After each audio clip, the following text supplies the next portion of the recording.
Eu quero dizer a Vossas Excelências, com 34 anos, é a primeira vez que eu venho à tribuna com toda a humildade para dizer o seguinte: eu não conheço a íntegra desse processo. Eu não conheço. O conjunto da prova, eu não conheço. São bilhões de documentos.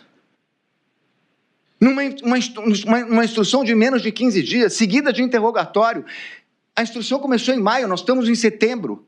15 dias de prazo para o Ministério Público, 15 dias de prazo para a defesa. Não conheço.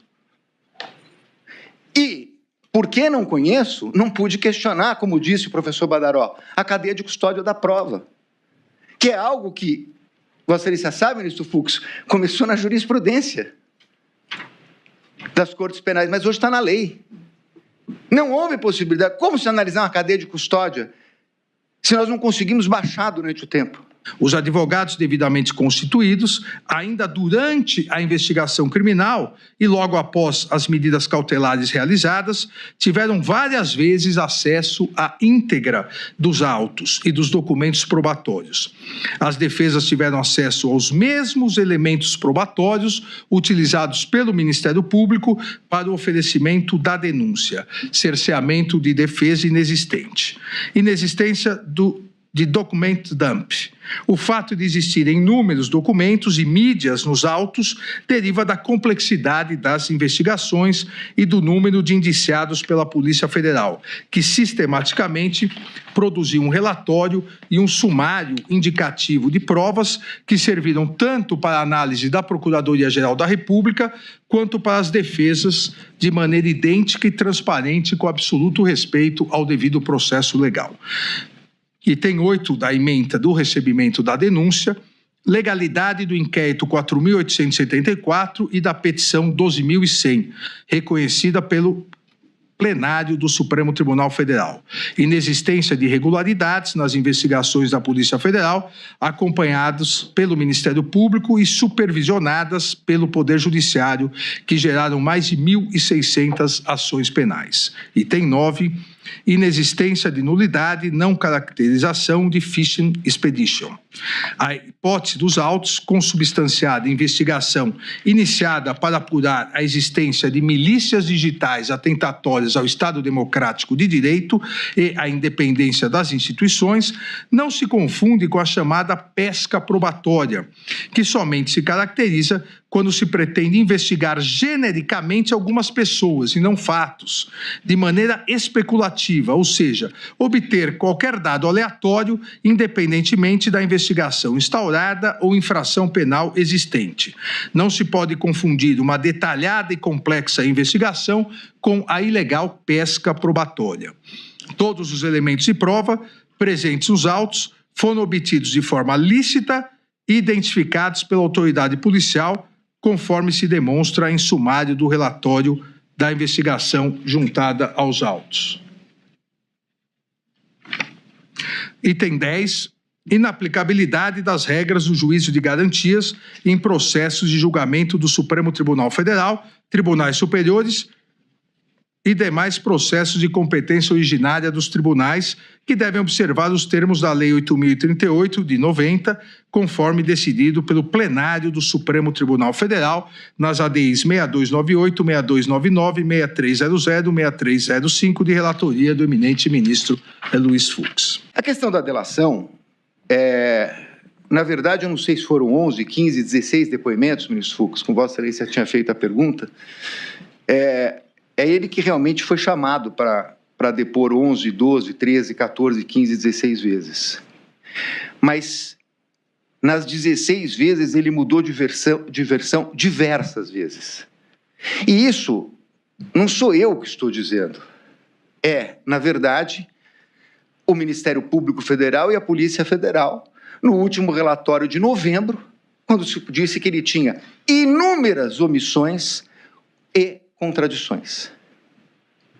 Portanto, na verdade, ele apresentou uma versão e ele alterou essa versão. O acordo de colaboração premiada, firmado entre a Polícia Federal e Mauro César Barbosa Cid foi devidamente homologado com a máxima observância dos requisitos legais, ressaltando-se a voluntariedade do colaborador Mauro César Barbosa Cid em celebrá-lo e mantê-lo, inclusive acompanhado de seus advogados, devidamente constituídos em todos os atos. Item 12, competência constitucional e legal do Poder Judiciário nas colaborações premiadas. Em face da previsão legal de possibilidade de o acordo homologado ser rescindido em caso de omissão dolosa e contradições sobre os fatos objetos da colaboração, o ministro relator tem competência constitucional e legal para designar e presidir audiência com a presença do colaborador, seus advogados e o Procurador-Geral da República, com a finalidade de sanar essas eventuais irregularidades, bem como para analisar a manutenção dos requisitos legais exigidos para a permanência de validade da colaboração premiada, quais sejam regularidade e legalidade, adequação dos benefícios pactuados, adequação dos resultados da colaboração e voluntariedade da manifestação de vontade, especialmente nos casos em que o colaborador está ou esteve sob efeito de medidas cautelares, ausência de coação ou nulidade. Em relação aos benefícios decorrentes do acordo de colaboração premiada, celebrado pelo réu Mauro César Barbosa Cid com a Polícia Federal, a Procuradoria-Geral da República afirmou que os benefícios devem ser aplicados com observância ao princípio da proporcionalidade, com análise da efetiva contribuição do colaborador para o esclarecimento dos fatos e o grau de lealdade demonstrado ao longo do procedimento.